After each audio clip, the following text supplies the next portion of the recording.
Hey everyone, in this video, I'm going to show you how to stop Chrome Remote Desktop from timing out. Let's get into it. First, open your computer power settings. Click on the Start button or the search bar and type in Power Settings.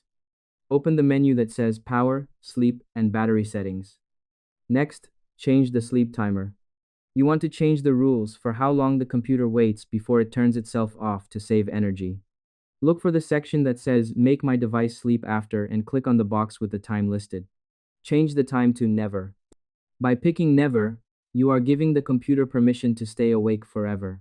This prevents the remote tool from timing out during your important task. Next, adjust the screen settings. Now, you should also check the screen settings. While the screen can be off, sometimes turning it off can trigger the computer to lock the connection. Look for the section that says Turn my screen off after in the same power menu. Set this to a very long time, or also pick never. Keeping the screen active in the settings helps the remote software think that the computer is still busy.